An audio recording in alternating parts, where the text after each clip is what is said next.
Some of you may have first learned about this young woman as one of the finalists from season 8 on the hit TV show The Voice, or you may know her from her hit singles Won't He Do It and Speak to Me, catching nominations and awards from all over the place.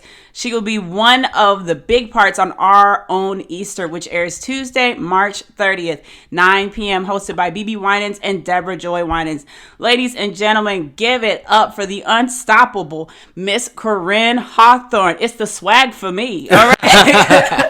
Yes, how y'all doing? We doing well. First of all, Easter, okay? Right. I like Easter. Do y'all like Easter? Love it. My daughter loves it. You know what? And I'm just like, it's family time for me. So with everything, with COVID and all that, and award shows being different, like we saw you hosting alongside Jonathan McReynolds and Kirk Franklin last year for the virtual Stellars.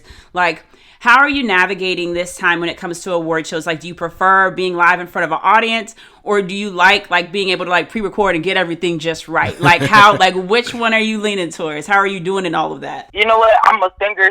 I'm a performer. I've been performing in front of people since I was 7 years old. I miss performing in front of people. Yeah. I miss the live energy. I mean, that's always going to be what's near and dear to my heart. But at the same time, with pre-recording, I think it gives me a chance to make sure that everything is more professional. Mm-hmm.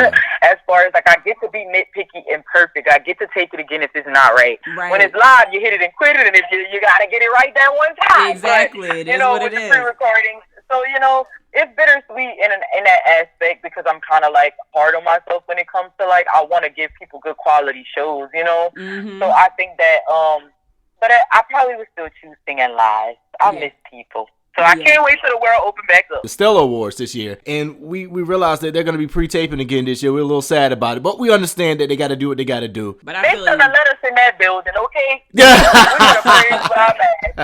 Look, they're going to let you in. They're going to let you in. Overall. Right. Absolutely. It's going to be good. It is going to be good. One of the things I didn't know, Koryn, is that you were one of the first women to top the 4 gospel charts simultaneously in 5 years, as well as the longest #1 female artist holder on Billboard's Hot Gospel Song Chart history. Yes. What in the world? Right? Break record. and you're so young. So you got so much more to do, and to come out the game just killing it like that. I mean, bravo to you. Thank you so much. Honestly, I just always say I really couldn't have planned this. I don't know. That's why I laugh like that, because that's so crazy to hear. What? It is. It is. Want to do it? Look. Thank you. Literally, won't he do it? You're the only one that can. I'm telling you. So shout out to God. Shout out, yeah, for sure. Now let's talk about your musical influence. Now, one of the things that we love about you, and me and my wife talk about this all the time, not only your style and your swag, but your musical influence. We see that you like to mix, and I don't know if it's a you thing or your producer's thing, but shout out to them if it is. But for instance, the song "Joy" on the new album, I was like, that sounds like some very white Mary J. Blige right there. It's mixed in. and I love that. For sure. I love that. We love that. And that's one of the things that that's what our show is about. We love God, but we also recognize that we didn't grow up listening to just gospel. Yeah. We grew up listening to a little bit of R&B, and that's what brings people to God, is when you can meet them halfway. So when they recognize and hear that Mary J. Blige sample, it takes them back, and it was like, man, this song is dope. Not even realize you talking about God the whole time. So we appreciate that. That's right. So who inspires you musically? You know what? Mary J. Blige, you can't tell. She's definitely at the top of my list. Of course, I love Beyonce growing up, and I'm also an old soul. So Etta James, Aretha Franklin, James Brown, the list goes on. So I relate to that so much because it was so many different types of music and so many different types of genres, not just R&B but country as well, that I grew up listening to and loving. So I think that it really was just important for me, because I didn't think that I could do gospel music because of how I felt I sound and what I loved. I was like, I don't sound like a typical gospel artist. Right. But I also had a relationship with God from a very young age, and I wanted to please him and give my gift back to him. but I just didn't think that I could do it. So I'm so grateful for God for doing this the way that he's doing it, because I think just like he showed me like that, I can't put him in a box. Cannot stereotype God.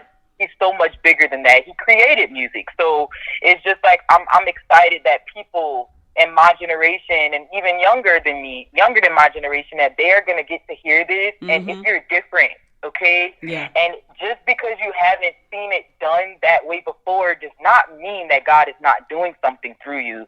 And a lot of times I feel like even in the church and a religious community, we are scared of change. But at the end of the day, you know, I think God is doing something special in this time. And I'm just super excited that he gets to like just open up those barriers for us. You know, I think he's just widening the lane more, because God is not just for the people in the church. He's for the people outside of the church as well. So as long as we are doing all our purposes, everybody's purpose is to make disciples of men, as long as we're getting that job done. I don't care if you don't feel like it look how you think it's supposed to look, right? Yep. Let's get the job done. So I'm excited, and I love my job. I love my purpose, so I'm excited about it. I love the fact that you said purpose. I love that. I love and represent and support anybody who's doing their purpose. Yep. So this is going to be in a phenomenal event on Easter. Like you said, I do have a quick question though. Was you one of them kids that had to like go up in front of the church and do the Easter speech? That wasn't me. I probably was one of the kids that wanted to go up and sing a song for Easter. That was me. Sing the Easter selection, yes. Yeah, children's choir. For sure. Yes, Easter selection. Right. Koryn Hawthorne, cannot wait to see you, and can't wait to open back up so we can see you live too. Yes. Thank you. I'm excited.